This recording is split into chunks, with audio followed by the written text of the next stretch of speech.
ಶಾಂತಿಯ ತೋಟ ನಿರ್ಮಾಣ ಆಗಬೇಕು. ಯಾರು ಹೇಳಿದ್ದು ಇದನ್ನು? ಕುವೆಂಪು ಅವರು ಹೇಳಿದ್ದು. ರಸಿಕರ ಕಣ್ಗಳ ಸೆಳೆಯುವ ನೋಟ ಇರಬೇಕು. ಹೇಗಿರಬೇಕು ನಮ್ಮ ಸಮಾಜ ಅಂತಂದರೆ, ರಸಿಕರ ಕಣ್ಗಳ ಸೆಳೆಯುವ ನೋಟ ಹಿಂದೂ, ಕ್ರೈಸ್ತ, ಮುಸಲ್ಮಾನ್, ಪಾರಸಿಕ, ಜೈನರ ಉದ್ಯಾನದಂತಿರಬೇಕು. ಅದಕ್ಕೋಸ್ಕರ ಈ ಉದ್ಯಾನ ಆಗಬೇಕಾದ್ರೆ, ಸರ್ವ ಜನಾಂಗದ ಶಾಂತಿಯ ತೋಟ ಆಗಬೇಕಾದ್ರೆ ನಾವು ಮೊದಲು ಮನುಷ್ಯರಾಗಿ ಬಾಳಬೇಕು. ಅದಕ್ಕೆ ಕುವೆಂಪು ಇನ್ನೊಂದು ಮಾತು ಹೇಳಿದ್ರು. ಏನಪ್ಪ ಅಂತಂದರೆ, ನಾವು ಹುಟ್ಟುವಾಗೆಲ್ಲ ವಿಶ್ವಮಾನವರಾಗಿ ಹುಟ್ತೀವಿ. ಹುಟ್ಟುವಾಗ ವಿಶ್ವಮಾನವರಾಗಿ ಹುಟ್ತೀವಿ. ಬೆಳೀತಾ ಬೆಳೀತಾ ಅಲ್ಪಮಾನವರಾಗ್ಬಿಡ್ತೀವಿ. ಬೆಳೀತಾ ಬೆಳೀತಾ ಅಲ್ಪಮಾನವರಾಗ್ಬಿಡ್ತೀವಿ. ಬಸವಾದಿ ಶರಣರು ಹೇಳಿದ್ರು, ಇವ ನಾರವ ಇವ ನಾರವ ಇವ ನಾರವ ಎಂದೆನಿಸದಿರಯ್ಯ, ಇವ ನಮ್ಮವ ಇವ ನಮ್ಮವ ಇವ ನಮ್ಮವ ಎಂದೆನಿಸಯ್ಯ, ನಿನ್ನ ಮನೆಯ ಮಗನೆಂದೆನಿಸಯ್ಯ, ಕೂಡಲ ಸಂಗಮ ದೇವ ಅಂತ ಹೇಳಿ. ಸೊ ಅಂಥ ಸಮಾಜ ಇರಬೇಕು ಹೊರತು ಇವ ನಾರವ ಇವ ನಾರವ ಇವ ನಾರವ ಅನ್ನೋ ಸಮಾಜ ಇರಬಾರ್ದು. ಇವ ನಮ್ಮವ ಇವ ನಮ್ಮವ ಇವ ನಮ್ಮವ ಅಂತಕ್ಕಂಥ ಸಮಾಜ ಇರಬೇಕು. ಜಾತಿ ವ್ಯವಸ್ಥೆ ಇರೋದ್ರಿಂದ ಯಾವುದೋ ಜಾತಿನಲ್ಲಿ ಹುಟ್ಟಿರ್ತೀವಿ ನಾವು, ಮತ್ತೆ ಆ ಜಾತಿಗೇನೆ ನೇತಾಕೊಂಡು ಸಾಯೋವರೆಗೂ ಇರ್ತಕ್ಕಂಥ ಕೆಲಸ ಮಾಡೋಕ್ಕೆ ಹೋಗ್ಬಾರ್ದು. ಅದಕ್ಕೋಸ್ಕರ ಜ್ಞಾನ ವಿಕಾಸ ಆಗಬೇಕು. ನಮಗೆ ಜ್ಞಾನ ಯಾರ ಮನೆ ಸೊತ್ತಲ್ಲ, ಯಾರ ಸೊತ್ತಲ್ಲ. ಕೆಲವರೇ ಸೊತ್ತು ಅಂತ ಏನು ಅನ್ಕೊಂಡಿದ್ರು ಅದು ಸುಳ್ಳು.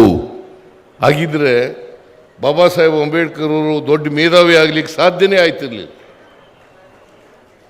ವಾಲ್ಮೀಕಿ ಬೇಡ ಜಾತಿಲಿ ಹುಟ್ಟಿದವರು, ಅವರು ರಾಮಾಯಣದಂಥ ಗ್ರಂಥವನ್ನು ಬರೀಲಿಕ್ಕೆ ಸಾಧ್ಯನೇ ಆಯ್ತಿರ್ಲಿಲ್ಲ.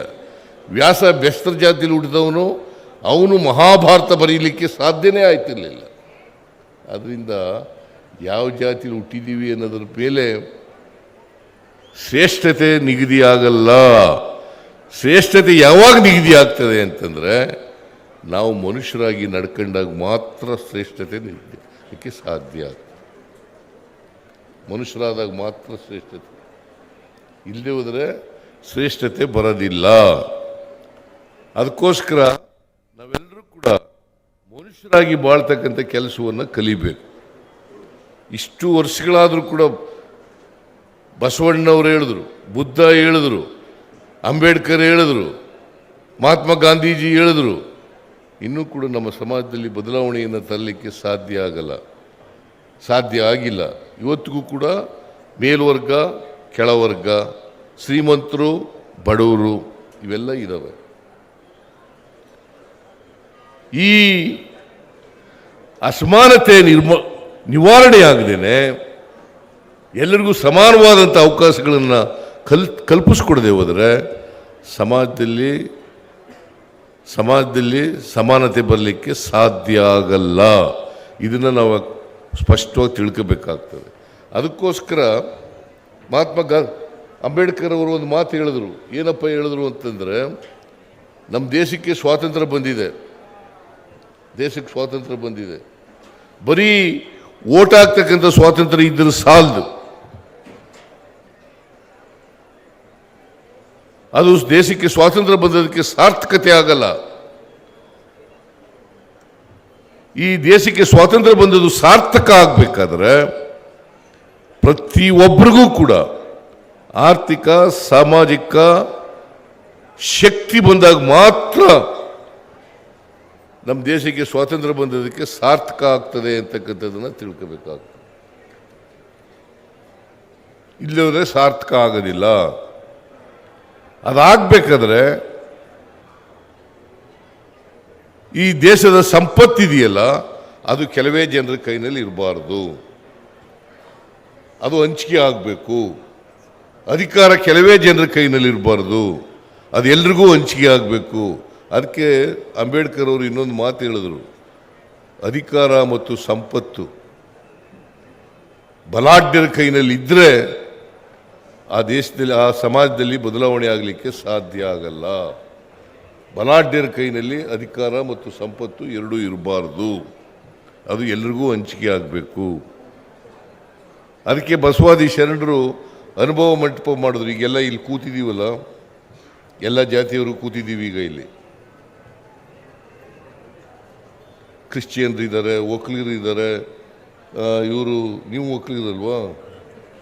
ಇವರು DC ಒಕ್ಕಲಿಗರಿದ್ದಾರೆ, ಶೆಡ್ಯೂಲ್ ಕಾಸ್ಟ್ನವ್ರು ಕೂತಿದ್ದಾರೆ, ನಾನು ಕೂತಿದ್ದೀನಿ ಕುರುಬ್ರವನು.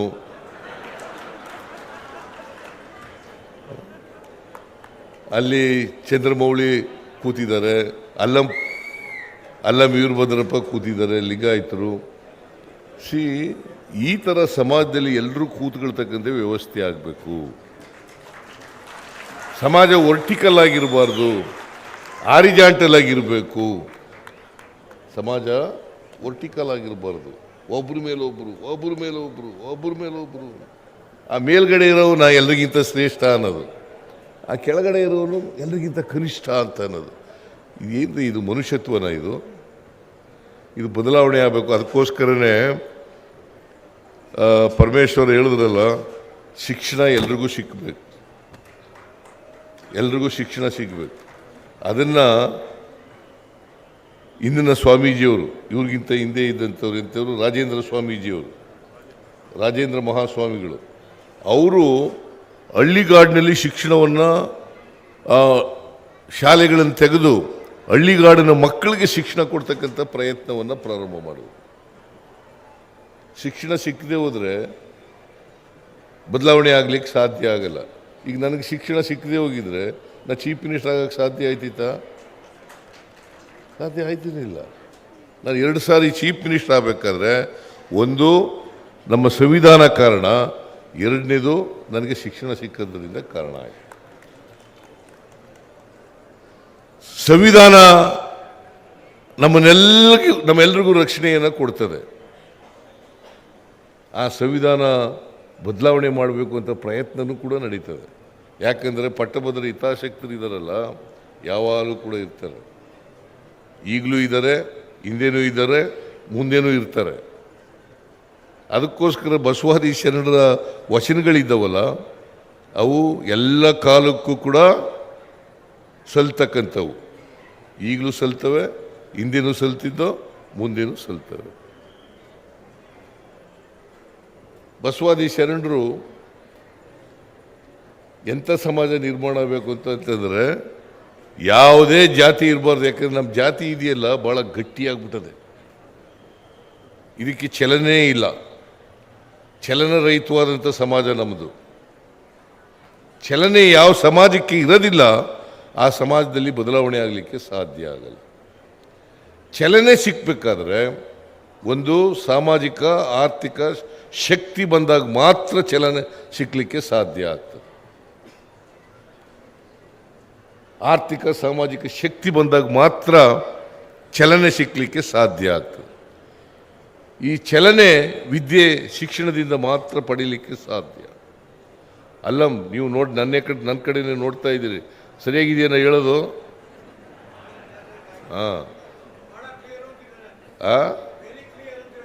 ಅದೇ ಭಾಳ ಕ್ಲಿಯರಾಗಿ ಹೇಳ್ತೇವೆ. ಬಟ್ ನಾವು ಹೇಳೋದ್ರ ಮೂಲಕ ಅಷ್ಟೇ ಮಾಡಬಾರ್ದು, ಜಾರಿಗೆ ತರಬೇಕು, ಜೀವನದಲ್ಲಿ ಅಳವಡಿಸ್ಕೊಳ್ತಕ್ಕಂಥ ಕೆಲಸವನ್ನು ಮಾಡಬೇಕು. ಭಾಳ ಜನ ಹೇಳೋದು ಅಷ್ಟೇ, ಇವನಾರವ ಅಂತ ವಚನ ಹೇಳೋದು, ಆಮೇಲೆ ನೀ ಯಾವ ಜಾತಿ ಏನಪ್ಪ ಅಂತ ಹೇಳೋದು. ಅದಾಗಬಾರ್ದು. ಇವ ನಮ್ಮವ ಅನ್ಬೇಕು. ಅದು ಇಡೀ ಬದುಕಿನಲ್ಲಿ ಅದನ್ನು ಅಳವಡಿಸ್ಕೊಳ್ತಕ್ಕಂಥ ಕೆಲಸ ಆಗಬೇಕು. ಅದಕ್ಕೆ 850 ವರ್ಷ ಆದರೂ ಕೂಡ ಸಮಾಜ ಬಸವಣ್ಣವರು ಹೇಳಿದಂಥ ಸಮಾಜ ನಿರ್ಮಾಣ ಆಗಿಲ್ಲ. 850 ವರ್ಷ ಆಯ್ತು ಹೇಳಿ, ಇದನ್ನು ಈ ವಚನಗಳನ್ನು ಹೇಳಿ ಈಗಲೂ ಹೇಳುತ್ತಲೇ ಇದ್ದೀವಿ. ಭಾಳ ಜನ ಹೇಳ್ತಾರೆ. ಆದ್ದರಿಂದ ಈ ವಚನ ಬದಲಾವಣೆ ಮಾಡಲಿಕ್ಕೋಸ್ಕರ ವಚನಗಳನ್ನು ಅವರ ಅನುಭವಗಳ ಮೂಲಕ ಮಾಡಿದ್ರು. ಇವು ಎಲ್ಲ ಸಮಾಜದಲ್ಲಿ ಯಾಕಂತಂದರೆ ನಮ್ಮ ಸಾಮಾಜಿಕ ವ್ಯವಸ್ಥೆ ಇದೆಯಲ್ಲ, ನಿಂತು ನೀರು ಇದಕ್ಕೆ ಚಲನೆ ಇಲ್ಲಿ ಅಂತಕ್ಕಂಥ ವ್ಯವಸ್ಥೆ ಇದು. ಈ ವ್ಯವಸ್ಥೆಗೆ ಈ ಜ್ಞಾನ, ಈ ಓದ್ದವರು ಕೂಡ ಭಾಳ ಜನ ವಿದ್ಯಾವಂತರಾಗವ್ರೆ. ಏನು BA, MA, BSc, MSc, engineering, ಡಾಕ್ಟ್ರುಗಳು ಎಲ್ಲ ಓದ್ತಾರೆ. ಐ ಡೋಂಟ್ ನೋ, ನಮ್ಮ ಚಂದ್ರಮೌಳಿ ಗೊತ್ತಿಲ್ಲ ನನಗೆ. ಹಣೆ ಬರಹ ನಂಬ್ತೀರಾ? ನಂಬಲ್ವಾ? ಹಿಂದಿನ ಜನ್ಮ ನಂಬ್ತೀರಾ? ನೋಡಿ, ಹಿಂದಿನ ಜನ್ಮ ನಂಬ್ಕೋತಾರೆ. ಹಿಂದೇನೂ ಹುಟ್ಟಿಲ್ಲ, ಮುಂದೇನು ಯಾವ ಜನ್ಮನೂ ಇರೋದಿಲ್ಲ. ಅಯ್ಯ ಎಂದರೆ ಸ್ವರ್ಗ, ಎಲವೋ ಎಂದರೆ ನರಕ. ನೋಡಿ ಎಷ್ಟು ಚೆನ್ನಾಗಿ ಹೇಳಿದ್ದಾರೆ. ಅಯ್ಯ ಎಂದರೆ ಸ್ವರ್ಗ, ಎಲವೋ ಎಂದರೆ ನರಕ ಅಲ್ವಾ? ಮತ್ತು ಸ್ವರ್ಗ ಎಲ್ಲಿದೆ, ನರಕ ಎಲ್ಲಿದೆ? ಎಲ್ಲಿದೆ? ಸತ್ಯವೇ ಸ್ವರ್ಗ, ಮಿಥ್ಯವೇ ನರಕ. ಮತ್ತು ಹಿಂದಿನ ಜನ್ಮ ಮುಂದಿನ ಜನ್ಮ ಎಲ್ಲಿದೆ? ನೀ ಯಾಕಪ್ಪ ಚಡ್ಡಿ ಇಲ್ಲ ನಿನಗೆ, ಯಾಕೆ ಅಂಗಿ ಇಲ್ಲ ನಿನಗೆ, ಯಾಕೆ ಅವಿದ್ಯಾವಂತ ಆಗಿದೆ ಅಂದರೆ, ಏನು ಮಾಡೋದು ಸ್ವಾಮಿ, ನಾನು ಹಿಂದಿನ ಜನ್ಮದಲ್ಲಿ ಪಾಪದ ಕೆಲಸ ಮಾಡಿಬಿಟ್ಟೆ, ಅದಕ್ಕೆ ಹಿಂಗೆ ಹುಟ್ಬಿಟ್ಟಿದ್ದೀನಿ ಅಂತ ಅನ್ನೋದು. ಏನು ನಾನೆಲ್ಲ ಹಿಂದಿನ ಜನ್ಮದಲ್ಲಿ ಒಳ್ಳೆ ಕೆಲಸ ಮಾಡಿದ್ನಾ? ನನ್ನ ತಮ್ಮದಿರು ಎಲ್ಲ ಅವರು ಅವಿದ್ಯಾವಂತರು, ಅವರೆಲ್ಲ ಹಿಂದಿನ ಜನ್ಮದಲ್ಲಿ ಕೆಟ್ಟ ಕೆಲಸ ಮಾಡಿಬಿಟ್ಟಿದ್ರ? ಸುಮ್ಮನೆ ನಮ್ಮನ್ನೆಲ್ಲ ನಂಬಿಸಿ ಸಮಾಜನ ಹಾಳು ಮಾಡೋದು. ಇದ್ಯಾಕಪ್ಪ ಹಿಂಗಿದೆಯಾ? ಹಣೆಯಲ್ಲಿ ಬರ್ದದು. ವಿದ್ಯಾವಂತರು ಕೂಡ ಹೇಳ್ತಾರೆ, ಐ ಡೋಂಟ್ ನೋ ವೈ. ಹಣೆಯಲ್ಲಿ ಬರ್ದದು. ಏನ್ರಿ, ನೀವು ಡಾಕ್ಟ್ರ್ ಓದಿದ್ದೀರಲ್ರಿ, ಹಣೆಯಲ್ಲಿ ಬರ್ದಿದ್ದಾನ ದೇವರು? ಯಾವುದಾದ್ರು ದೇವ್ರು ಬರೆಯೋಕ್ಕೆ ಸಾಧ್ಯನಾ?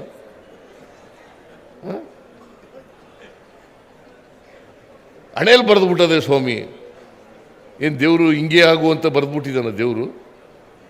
ಕಳ್ಳನಾಗುವಂಥ ಒಬ್ಬನು ಬರೆಯೋದು, ನೀನು ಮಹಾರಾಜನಾಗುವಂಥ ಒಬ್ಬರು ಬರೆಯೋದು, ಒಬ್ಬರಿಗೆ ಮಂತ್ರಿ ಆಗುವಂಥ ಬರೆಯೋದು, ಒಬ್ಬರಿಗೆ ಮುಖ್ಯಮಂತ್ರಿ ಆಗುವಂಥ ಬರೆಯೋದು, ಒಬ್ಬರಿಗೆ ಪ್ರೈಮ್ ಮಿನಿಸ್ಟರ್ ಆಗುವಂಥ ಬರೆಯೋದು. ದೇವರು ಆ ಥರ ಡಿಸ್ಕ್ರಿಮಿನೇಟ್ ಮಾಡೋಕ್ಕೆ ಸಾಧ್ಯನಾ? ಅದಕ್ಕೆ ಬಸವಾದಿ ಶರಣರು ಹೇಳಿದ್ರು, ಕರ್ಮ ಸಿದ್ಧಾಂತವನ್ನು ಬಿಡಿ, ಕಂದಾಚಾರ ಮೌಢ್ಯಗಳನ್ನು ಬಿಡಿ. ಅವು ಬಿಟ್ಟರು ಮಾತ್ರ ನೀವು ಬದಲಾವಣೆ ಆಗ್ಲಿಕ್ಕೆ ಸಾಧ್ಯ. ನಮ್ಗೆ ಹೇಳ್ಕೊಟ್ಬಿಟ್ಟವ್ರೆ, ನೋಡಪ್ಪ ನೀನು ಹಣೆಯಲ್ಲಿ ಬರೆದಿರೋದು ಹಂಗೆ. ಭಾಳ ಜನ ನಾನು ವಿದ್ಯಾವಂತರು ನೋಡ್ತೀನಿ, ಮಾತೆತ್ತಿದ್ರೆ ಹಣೆ ಬರ ಏನು ಮಾಡೋಕ್ಕಾಗಲ್ಲ, ಹಣೆ ಬರ ಏನು ಮಾಡೋಕ್ಕಾಗಲ್ಲ. ವಿದ್ಯಾವಂತರು ಹೇಳೋದು, ಯಾರ ಹಣೆಯಲ್ಲೂ ಬರೆಯೋದಿಲ್ಲ. ಹೇಳ್ಬಿಡ್ತೀನಿ ಕೇಳಿ, ಯಾವ ಜನ್ಮನೂ ಇಲ್ಲ, ಹಿಂದಿನ ಜನ್ಮನೂ ಇಲ್ಲ, ಮುಂದಿನ ಜನ್ಮನೂ ಇಲ್ಲ. ಈ ಜನ್ಮದಲ್ಲಿ ಏನು ಮಾಡ್ತೀವಿ ಅನ್ನೋದು ಬಹಳ ಮುಖ್ಯ. ಈ ಜನ್ಮದಲ್ಲಿ ಬದುಕನ್ನು ಸಾರ್ಥಕ ಮಾಡ್ಕೊಂಡಿದ್ದೀವ ಇಲ್ವಾ? ಸಾರ್ಥಕ ಮಾಡ್ಕೊಳ್ಳದೆ ಹೋದರೆ ನೀವು ಸಮಾಜದಲ್ಲಿ ನಿರರ್ಥಕ ಅಂತೇಳಿ ಅರ್ಥ. ಗೊತ್ತಾಯ್ತಾ? ಅದರಿಂದ ನಾವು ಒಮ್ಮೆ ಆತ್ಮಾವಲೋಕನ ಮಾಡ್ಕೋಬೇಕು. ಆತ್ಮಾವಲೋಕನ ಮಾಡ್ಕೊಂಡು ನಾವು ಜೀವನ ನಮ್ಮ ಸಾರ್ಥಕ ಆಗಿದೆಯಾ ಇಲ್ವಾ? ಸಾರ್ಥಕ ಆಗದಿದ್ರು ಯಾಕೆ ಆಗದೆ ಹೋಯ್ತು? ಇನ್ನು ಮುಂದೆ ಆದರೂ ಕೂಡ ಸಾರ್ಥಕ ಮಾಡ್ಕೊಳ್ತಕ್ಕಂಥ ಪ್ರಯತ್ನವನ್ನು ಮಾಡೋಣ. ಇದು ಮಾಡಬೇಕು. ಅದಕ್ಕೋಸ್ಕರ ಶಿಕ್ಷಣಕ್ಕೆ ಒತ್ತು ಕೊಟ್ಟದ್ದು ರಾಜೇಂದ್ರ ಮಹಾಸ್ವಾಮಿಗಳು. ಶಿಕ್ಷಣದ ಮೂಲಕ ಬದಲಾವಣೆಯನ್ನು ತರ್ತಕ್ಕಂಥ ಪ್ರಯತ್ನ ನಡೆಯಿತು. ಆರೋಗ್ಯ ಕ್ಷೇತ್ರದಲ್ಲೂ ಕೂಡ ಸುತ್ತೂರು ಕ್ಷೇತ್ರ ಭಾಳಷ್ಟು ಕೆಲಸವನ್ನು ಮಾಡಿದ್ರು. ಹಾಗೆ ಜಾತ್ರೆಗಳ ಮೂಲಕ ಜನರಲ್ಲಿ ಸೌಹಾರ್ದತೆಯನ್ನು, ಭ್ರಾತೃತ್ವವನ್ನು ಬೆಳೆಸ್ತಕ್ಕಂಥ ಕೆಲಸವನ್ನು ಸುತ್ತೂರು ಮಠದವರು ಮಾಡ್ತಾ ಇದ್ದಾರೆ. ಅದಕ್ಕೋಸ್ಕರ ನಾವೆಲ್ಲರೂ ಕೂಡ ಮನುಷ್ಯರಾಗಿ ಬಾಳ್ತಕ್ಕಂಥದ್ದನ್ನು ಕಲ್ತ್ಕೋಬೇಕಾಗ್ತದೆ. ಯಾಕಂದರೆ ಹುಟ್ಟೋದು ಆಕಸ್ಮಿಕ, ಸಾವು ಗ್ಯಾರಂಟಿ. ಯಾರು ಕೂಡ 100 ವರ್ಷ ಬದುಕ್ಬೋದು, 70 ವರ್ಷ ಬದುಕ್ಬೋದು, 80 ವರ್ಷ ಬದುಕ್ಬೋದು, 120 ವರ್ಷ ಬದುಕ್ಬೋದು. ಆದರೆ ಸಾವು ಗ್ಯಾರಂಟಿ, ಸಾಯಲೇಬೇಕು. ಈ ಸಾವು ನಡುವಿನ ಮಧ್ಯೆ ಇದೆಯಲ್ಲ, ಆ ಜೀವನ ಸಾರ್ಥಕ ಆಯ್ತಾ ಇಲ್ವೋ ಅಂತೇಳಿ ನಾವು ನೋಡ್ಕೋಬೇಕಾಗ್ತದೆ. ಆ ಸಾರ್ಥಕ ಆಗದಿದ್ರೆ ಸಾರ್ಥಕ ಮಾಡ್ಕೊಳ್ತಕ್ಕಂಥ ಪ್ರಯತ್ನವನ್ನು ಮಾಡಬೇಕು. ಇದು ಆಗಬೇಕಾದ್ರೆ ಶಿಕ್ಷಣ ಪ್ರತಿಯೊಬ್ಬರಿಗೂ ಕೂಡ ಭಾಳ ಮುಖ್ಯ. ನಾನು ಎಲ್ಲರಲ್ಲೂ ಮನವಿ ಮಾಡ್ತೀನಿ, ಯಾವ ಕಾರಣಕ್ಕೂ ಕೂಡ ನಿಮ್ಮ ಮಕ್ಕಳನ್ನು ಅವಿದ್ಯಾವಂತರಾಗಲಿಕ್ಕೆ ಬಿಡಬೇಡಿ.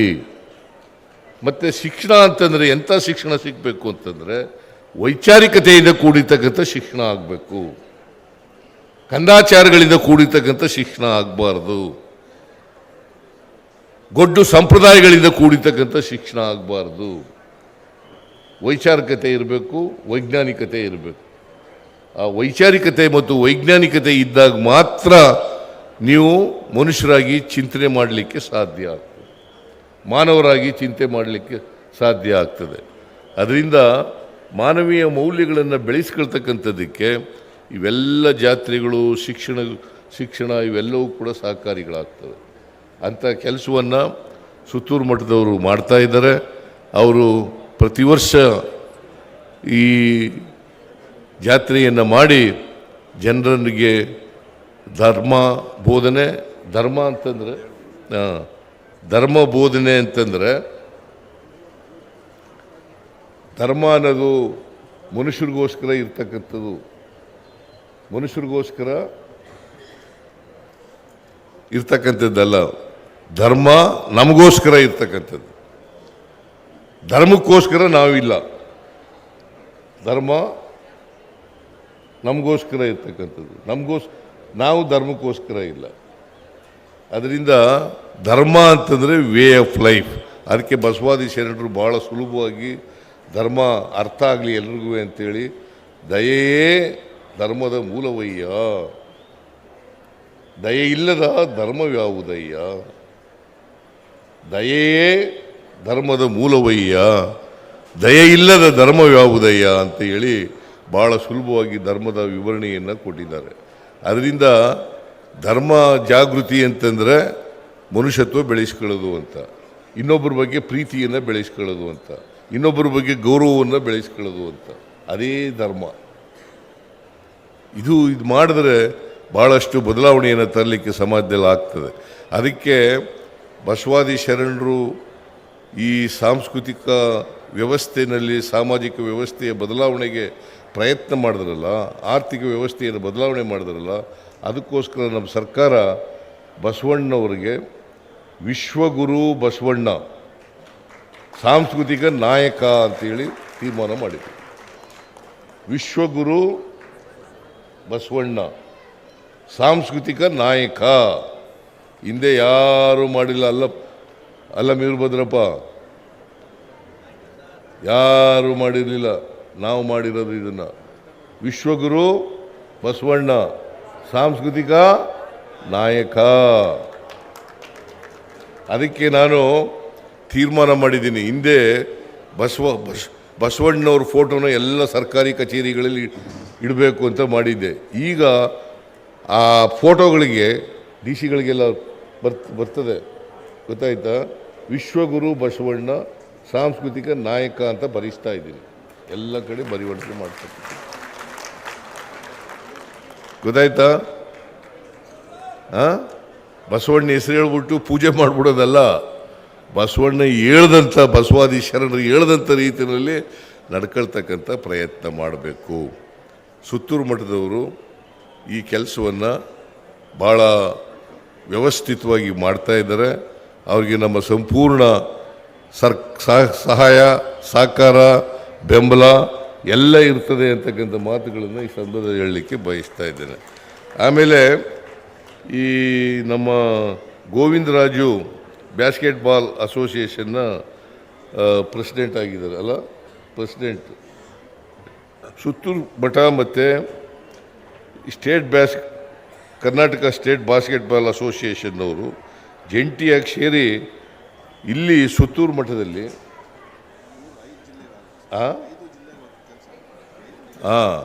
ಬ್ಯಾಸ್ಕೆಟ್ಬಾಲ್ ಅಕಾಡೆಮಿಯನ್ನು ಮಾಡಲಿಕ್ಕೆ ಹೊರಟಿದ್ದಾರೆ. ಜಂಟಿಯಾಗಿ ಬ್ಯಾಸ್ಕೆಟ್ಬಾಲ್ ಅಕಾಡೆಮಿ, ಭಾಳ ಒಳ್ಳೆಯ ಕೆಲಸ ಸ್ವಾಮೀಜಿ ಮಾಡಿ ಅದನ್ನು.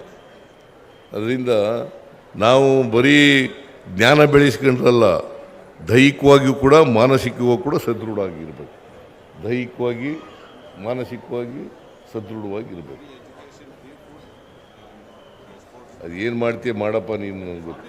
ಸುತ್ತೂರು ಸ್ವಾಮೀಜಿಯವ್ರು ಏನು ಮಾಡ್ತಾರೆ ಮಾಡು, ನೀನೇನು ಮಾಡಬೇಕು ಸಹಾಯ ಮಾಡಬೇಕಾದ್ರದ್ದು ಮಾಡು ಅಷ್ಟೇ. ಗೊತ್ತಾಯ್ತಲ್ಲ? ಅದನ್ನು ಇವತ್ತು ಈ ಬಾಸ್ಕೆಟ್ಬಾಲ್ ಅಕಾಡೆಮಿಯನ್ನು ಅತ್ಯಂತ ಸಂತೋಷದಿಂದ ಉದ್ಘಾಟನೆಯನ್ನು ಮಾಡಿದ್ದೇನೆ ಹೇಳಿ ನಿಮ್ಮೆಲ್ಲರಿಗೂ ಕೂಡ ಶುಭ ಹಾರೈಸಿ ನನ್ನ ಮಾತುಗಳನ್ನು ಮುಗಿಸ್ತೇನೆ. ಜೈ ಹಿಂದ್, ಜೈ ಕರ್ನಾಟಕ.